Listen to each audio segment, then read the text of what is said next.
خطرناک ہوتا ہے جو سزا کسی کو سنائی جاتی ہے، اور وہ کنٹیمپٹ آف کورٹ میں۔ اگلی خبر پہ آتے ہیں جی۔ تحریک انصاف کے چیئرمین عمران خان صاحب کی مشکلات ابھی بھی ختم نہیں ہوئی۔ ایک ہفتے میں 3 سزائیں سنانے کے باوجود ابھی تک جو ہے وہ جو اولا باری کا سلسلہ جو ہے وہ ان پہ جاری ہے۔ آج لاہور میں جب انسداد دہشت گردی کی عدالت میں کیس کی سماعت ہوئی تو 7 مختلف جو ہے مقدمات ہیں بانی چیئرمین عمران خان صاحب کے خلاف۔ تو اس میں پروسیکیوٹر نے آج کورٹ میں پیش ہوئے اور انہوں نے کہا کہ 9 مئی کے واقعات کے ماسٹر مائنڈ اور مرکزی ملزم تھے تحریک انصاف کے بانی عمران خان صاحب۔ انہوں نے کہا کہ جی اس سلسلے میں میرے پاس گواہوں کے بیانات بھی موجود ہیں۔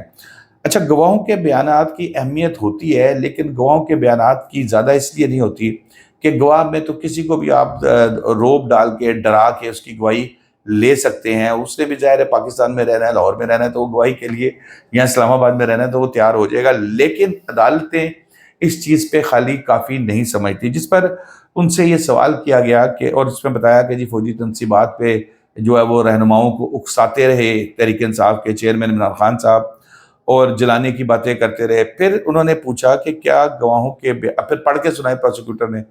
پھر عدالت نے پوچھا کہ کیا بانی پی ٹی آئی نے کوئی ٹویٹ کیا اس حوالے سے جس میں وہ عوام کو اکسا رہے ہو۔ دیکھیں یہ اہم ایویڈنس ہے، جس پر پروسیکیوٹر نے یہ کہا کہ جی بالکل میرے پاس ٹویٹس موجود ہیں، اور اس کے علاوہ انسٹاگرام پر پیغامات بھی موجود ہیں جس میں وہ لوگوں کو سڑکوں پر نکلنے کا کہہ رہے ہیں، اور بانی پی ٹی آئی کہہ رہے ہیں، احتجاج کی بات کر رہے ہیں۔ یہ مقدمہ جی ان کے خلاف جو ہے وہ جنا ہاؤس گراؤ جلاؤ اور اسکی ٹاور حملہ کیس ہے، جس میں ان کے خلاف 7 مقدمات درج ہیں۔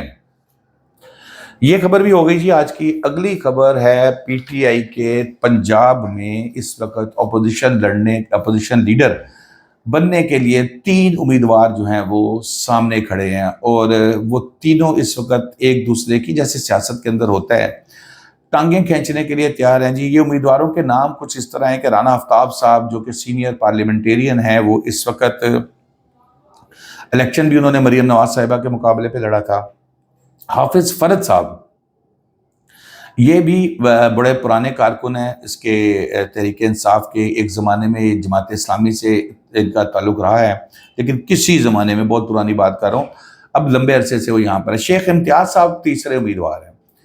یہ کہہ رہے ہیں کہ جی ہمیں آپ اس وقت جو ہے وہ اپوزیشن لیڈر بناؤ، اور اس پہ تینوں لابنگ بھی کر رہے ہیں۔ ہونا تو وہ ہے جو تحریک انصاف کے چیئرمین عمران خان صاحب نے کرنا ہے۔ اب یہاں پر پہلے تھوڑا سا بتا دیں کہ حافظ فرد صاحب پر کیا الزامات لگ رہے ہیں اور کیا بات کی جا رہی ہے۔ کہا جا رہا ہے کہ جی بشرا بی بی کے قریب ہیں، اور یہ الزام نہیں ہے، یہ ویسے ان کے لیے قریب ہیں، ان کو تصور کیا جاتا ہے۔ پھر پی ٹی آئی والوں کی رائے ہے کہ حافظ فرد صاحب جو ہیں یہ مستقبل کے اون چودھری ثابت ہو سکتے ہیں۔ پھر انہوں نے کہا کہ ان جیسا کردار ادا کر سکتے ہیں۔ پھر وہ کہتے ہیں کہ جی پارٹی میں کرپشن کے الزامات بھی ہیں ان پر۔ عمران خان صاحب سے ملاقاتوں کے لیے جو ہے یہ جب زمان پارک میں یا بنی گالہ میں عمران خان صاحب لوگوں سے ملتے تھے تو باہر جس کو لا کے ملانا ہوتا تھا وہ کہتے تھے کہ ان سے پیسے لیتے تھے۔ اس طرح کے بھی الزامات جو ہے وہ سامنے آئے ہیں۔ بہرحال یہ تو ادھر سے مطلب میں آپ کو وہ بتا رہا ہوں جو باتیں سنی ہیں کہ بھئی اس طرح کی چیز ہو رہی ہے مبینہ طور پر۔ اب آگے آ جاتے ہیں جی کہ عمران خان صاحب ان پہ بڑا ریلائی کرتے ہیں، بڑا ٹرسٹ کرتے ہیں ان پہ۔ 9 مئی کے الزامات کے باوجود کسی بھی جگہ پر گرفتاری نہیں ہوئی، اور اسمبلی کے اجلاس میں بھی آتے رہے، اور اس سے بھی تھوڑا سا معاملات کو مشکوک سمجھا جا رہا ہے۔ شیخ امتیاز صاحب آ جاتے ہیں جی، لاہور کے صدر رہ چکے ہیں پی ٹی آئی کے، 9 مئی میں ملوث سے گرفتار نہیں ہوئے، اسمبلی میں تینوں دن آتے رہے۔ اب آگے آپ خود دیکھ لیں، باہر اتنی پولیس کی نفری کھڑی تھی تو یہ کیسے آتے رہے، داڑھی دوڑی رکھی تھی انہوں نے۔ 2002 سے تحریک انصاف کا حصہ ہیں اور کارکن ٹائپ کے شخص ہیں، اور زیادہ مطلب آگے پرومیننٹ نہیں ہوتے۔ پھر یہاں پر ان کے بچے بھی باہر چلے گئے تھے، گھر پر ان کے چھاپے پڑے تھے لیکن گرفتار نہیں ہوئے تھے۔ یہ ابتدائی دنوں کی بات کر رہا ہوں۔ اور پھر قربانیاں، اب لوگوں کو اعتراض اس چیز پہ بھی ہوتا ہے کہ جی رانا آفتاب جو ہے، انہوں نے رانا آفتاب صاحب تو انہوں نے کہا جی ابھی جڑے ہیں آ کے ہمارے ساتھ۔ پھر انہوں نے کہا کہ حافظ فرد صاحب کی بھی کوئی قربانیاں نہیں ہیں، میری بہت قربانیاں ہیں، یہ امتیاز شیخ صاحب کہتے ہیں۔ اور مجھے جو ہے یہ سیٹ ملنی چاہیے، میں نے تکلیفیں برداشت کی ہیں، سب اپنے اس وقت نا اس موڈ میں ہے کہ جی ہم نے جو تکلیفیں برداشت کی ہیں اس کے ثمرات لے لیں۔ رانا آفتاب صاحب پاکستان پیپلز پارٹی سے کسی زمانے میں ان کا تعلق تھا، میاں اسلم اقبال صاحب نے ان کا نام اس وقت دیا تھا سی ایم کے الیکشن کے لیے جب میاں اسلم اقبال صاحب کو یقین ہو گیا تھا کہ ان کو اسمبلی تک نہیں پہنچنے دیا جائے گا۔